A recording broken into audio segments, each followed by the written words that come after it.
Hello students, I am Avinash Swarnkar. Today we are going to start the first chapter of our Democratic Politics second book.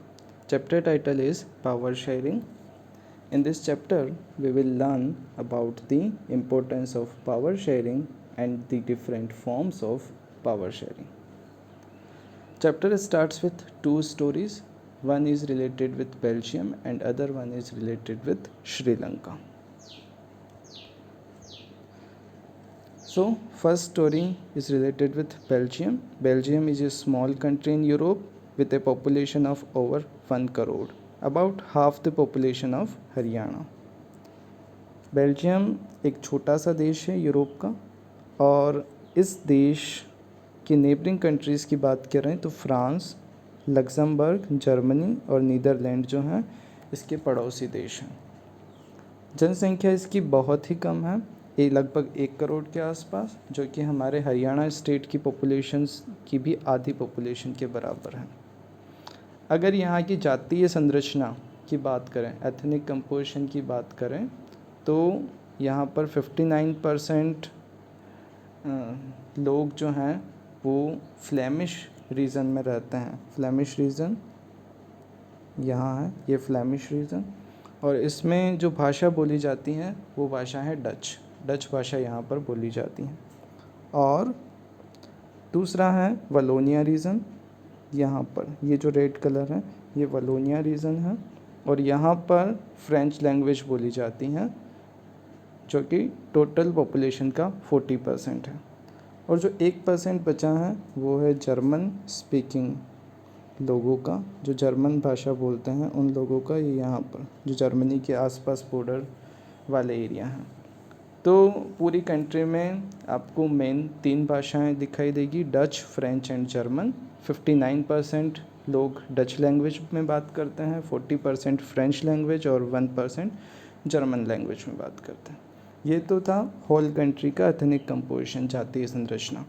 लेकिन अगर इसकी capital city की बात करें जो कि है ब्रुसेल्स यहाँ पर, तो इस ब्रुसेल्स में 80% लोग फ्रेंच स्पीकिंग हैं एंड 20% कौन सी भाषा बोलते हैं, डच भाषा बोलते हैं. यानी कि यहाँ पर जस्ट अपोजिट है. पूरी कंट्री में डच लैंग्वेज सबसे ज़्यादा बोली जाती है, लेकिन ब्रुसेल्स में सबसे ज़्यादा फ्रेंच लैंग्वेज बोली जाती हैं और 20% डच हैं. The minority French speaking community was rich and powerful. उनके पास पैसे भी अच्छे हैं और उनके पास पावर भी हैं. So they got the benefit of economic development and education.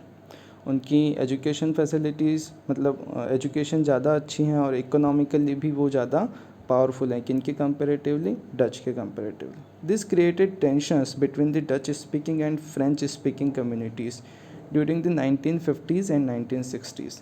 1960 और 1950 के दशकों में क्या हुआ था, जो भाषा के आधार पर जो दोनों कम्युनिटीज़ हैं, जो डच भाषा बोलने वाले हैं और जो फ्रेंच भाषा बोलने वाले हैं, उनके बीच में क्या हो गया, टेंशन्स क्रिएट हो गई.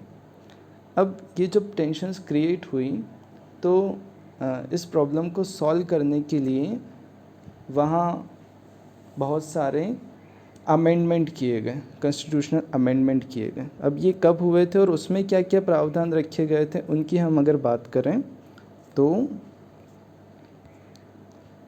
सबसे पहले हमें अमेंडमेंट का पीरियड ध्यान रखना है. Between 1970 to 1993 amended their constitution 4 times. Here are some elements of the Belgium model.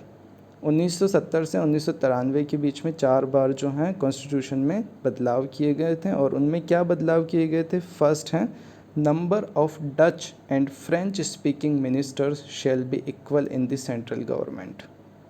Central government में डच और फ्रेंच भाषा बोलने वाले लोगों की संख्या, भाषा बोलने वाले जितने भी मंत्री हैं उनकी संख्या जो है वो क्या रहेगी, समान रहेगी.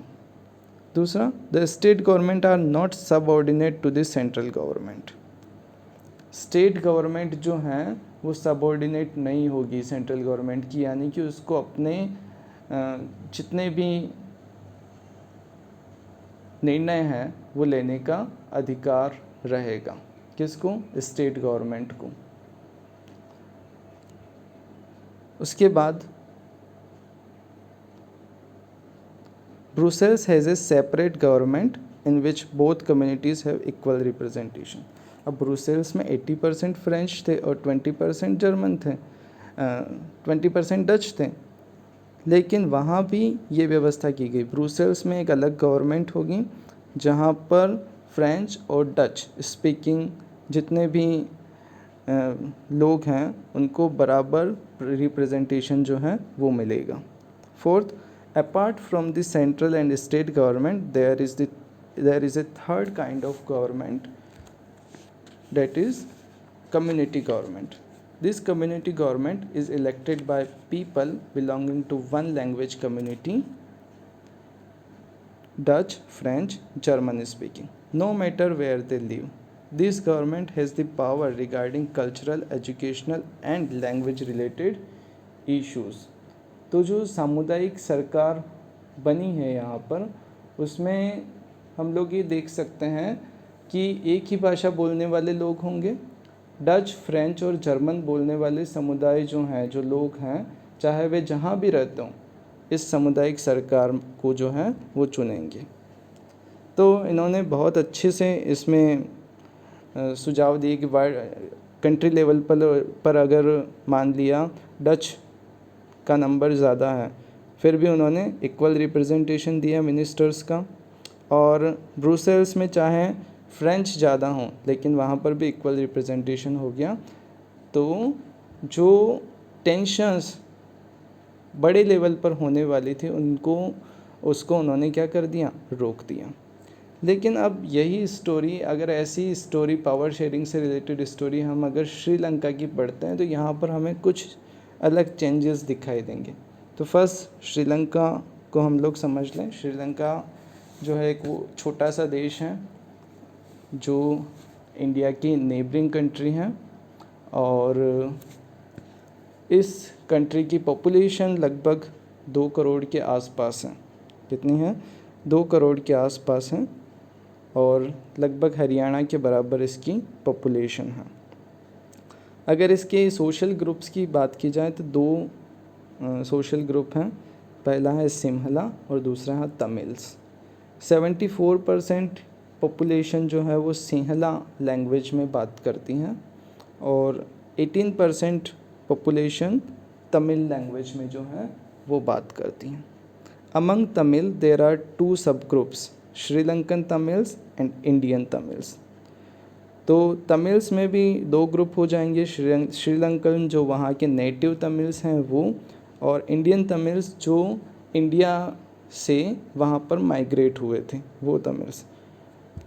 तो अब आगे क्या जो हैं वो चेंज करते हैं और उनके बीच क्या टेंशन्स होते हैं उनकी अगर हम लोग बात करें तो यहाँ पर इन्होंने मेजोरिटेरियनिज़्म जो है उसको अडॉप्ट किया। मेजोरिटेरियनिज़्म मीन्स बहुसंख्यकवाद जो है उसको अडॉप्ट किया। और ये क्या होता है ये हम लोग समझेंगे। सबसे पहले हम लोग ये देख लें कि वो आज़ाद हुआ 1948 में। Sri Lanka emerged as an independent country in 1948. The Sinhala community was the majority, so they had formed the government. Majoritarianism means जो भी मेजोरिटी में कम्युनिटी है वही क्या करेगी, गवर्नमेंट बनाएगी। ओके, तो यहाँ पर सिंहला कम्युनिटी 74% थी, तो उन्होंने क्या किया, उन्होंने गवर्नमेंट बनाई। They also followed preferential policies that favored Sinhala applicants for university position and government jobs. अब उन्होंने जब वो गवर्नमेंट में आए तो सिंहला कम्युनिटीज़ ने क्या किया, यूनिवर्सिटी पोजीशंस और गवर्नमेंट जॉब में सिंहला को प्रायोरिटी पर रखना शुरू कर दिया। Sri Lankan Tamils felt that constitution and government policies denied them equal political rights, discriminated against them in getting jobs and other opportunities and ignored their interest. तो वहाँ पर जो श्रीलंकन तमिल्स हैं उन्होंने ये सोचा कि हमारे ऊपर थोपा जा रहा है चीज़ों को, हमें इक्वल पॉलिटिकल राइट्स नहीं मिल रहे हैं, हमारे साथ डिस्क्रिमिनेशन जो है वो हो रहा है जॉब्स में और दूसरी अपॉर्चुनिटीज़ में। तो क्या होता है, Sri Lankan Tamil launch parties and struggles for the recognition of Tamil as an official language. उन्होंने कहा कि आपने सिंहला को तो बना दिया, ठीक है, सिंहला जो है वो आपकी लैंग्वेज हो जाती है, लेकिन तमिल लैंग्वेज को भी ऑफिशियल लैंग्वेज जो है वो बनाया जाना चाहिए। For regional autonomy and equality of opportunity in securing education and jobs, but their demand was repeatedly denied by the government. अब उन्होंने अपनी बात रखी कि हमारी जो लैंग्वेज है उसको भी रिकॉग्नाइज़ किया जाए, ताकि जो एजुकेशन और जॉब्स हैं उनमें भी हमारी जो है पार्टिसिपेशन होना चाहिए, लेकिन उनकी सारी जो बातें थीं उनको मना कर दिया गया, क्योंकि वहाँ पर गवर्नमेंट में कौन थी, सिंहला कम्युनिटी थी। The distrust between the two communities turned into widespread conflicts and turned into a civil war। Civil war जैसी कंडीशन जो है वो वहाँ पर पैदा हो गई, क्योंकि सिंहला जो हैं वो क्या हो जाते हैं, गवर्नमेंट में आ जाते हैं, और जब सिंहला गवर्नमेंट में आते हैं तो उन्होंने बुद्धिज़्म को जो है वो बना लिया, अपना राजधर्म जो है वो बना लिया। उसके बाद उन्होंने ऑफिशियल लैंग्वेज जो है वो सिंहला को बना दी, और बहुत सारी जॉब्स जो हैं उनमें उन्होंने प्रायोरिटी में सिंहला को जो है, सिंहला कम्युनिटी जो है उनको लेना शुरू कर दिया। तो ये सारी चीज़ें तमिल्स को ऐसा लगा कि हमारी जितने भी राइट्स हैं उन पे ध्यान नहीं दिया जा रहा है, तो उन राइट्स के को फुलफ़िल करवाने के लिए उन्होंने डिमांड रखना शुरू किया, और जब उनकी डिमांड को नहीं माना गया तो वहाँ पर कैसी कंडीशन बन गई, सिविल वॉर जैसी कंडीशन जो है वो बन जाती हैं। अब सिविल वॉर जो है वो क्या होता है, सिविल वॉर मीन्स गृह युद्ध, a violent conflict between opposing groups within a country that becomes so intense that is appears like a war. किसी मुल्क में सरकार विरोधी समूहों की हिंसक लड़ाई ऐसा रूप ले ले कि वह युद्ध सा लगे, तो उसे हम लोग क्या कहेंगे, गृह युद्ध कहेंगे। जब किसी कम्युनिटी की बात गवर्नमेंट नहीं सुनती है और अपोज़ करना शुरू कर दे वो कम्युनिटी गवर्नमेंट के ख़िलाफ़, तो कभी कभी ऐसी वॉर जैसी कंडीशंस बन जाती हैं। इसे ही हम लोग क्या कहेंगे, सिविल वॉर जो है वो कहेंगे। दो क्वेश्चंस बड़े इंपॉर्टेंट हैं, बोर्ड्स में पूछे जाते हैं, what is civil war, and उससे पहले हम लोगों ने जो है पढ़ा था ethnic composition, what is ethnic composition. तो इन दोनों की डेफिनेशन को आप ज़रूर नोट कर लीजिए। The civil war ended in 2009 and caused a terrible setback to the social, cultural and economic life of the country। अब गृह युद्ध तो ख़त्म हो गया, लेकिन वहाँ पर रिजल्ट्स जो हैं वो बहुत ही विपरीत आए, और वहाँ की सोशल, कल्चरल और इकोनॉमिक लाइफ पर बहुत ज़्यादा प्रभाव जो है वो देखने को मिला। तो हमने दो स्टोरीज़ देखी, बेल्जियम में भी हमें एथनिक कंपोजिशन बहुत ज़्यादा देखने को मिला था, मतलब वहाँ पर फ्रेंच स्पीकिंग लोग भी हैं, डच स्पीकिंग भी हैं, जर्मन स्पीकिंग भी हैं, लेकिन उन्होंने बहुत अच्छे से उसको सॉर्ट आउट कर दिया। पर श्रीलंका ने क्या किया, मेजोरिटेरियनिज़म जो है उसको यूज़ किया। तो मेजोरिटेरियनिज़म की वजह से क्या हुआ, वहाँ पर कॉन्फ्लिक्ट्स बढ़ते गए और लास्ट में सिविल वॉर जैसी कंडीशन जो है वो आ गई।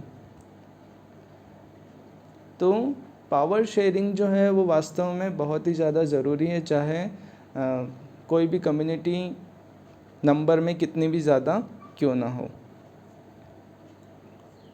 अब कुछ इम्पोर्टेंट क्वेश्चंस जो इस चैप्टर से रिलेटेड पूछे गए हैं। Compare the different ways in which Belgium and Sri Lankan have dealt with the problem of cultural diversity. अब श्रीलंकन और बेल्जियंस जो थे उन्होंने किस तरीके से अपनी कल्चरल डाइवर्सिटी जो है की प्रॉब्लम जो थी उसको सॉर्ट आउट किया, उसको आपको तुलनात्मक वर्णन करना है। Explain any 3 consequences of the majoritarian policies adopted by the Sri Lankan government. अब क्या परिणाम आए जब उन्होंने बहुसंख्यकवाद की नीति को अपनाया श्रीलंका ने, तो उसके क्या क्या रिजल्ट्स आए वो आपको यहाँ पर बताने हैं।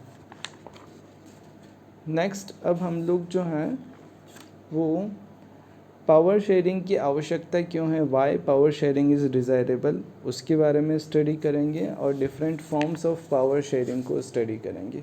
कुछ क्वेश्चंस मैं आप लोगों को सेंड करूँगा, उनको कंप्लीट करना है, और ये जो इम्पोर्टेंट क्वेश्चंस आप लोगों को दिए हैं इनको अपनी नोटबुक में आप कंप्लीट कर दीजिए और नोट्स जो हैं वो साथ के साथ बनाते रहिए।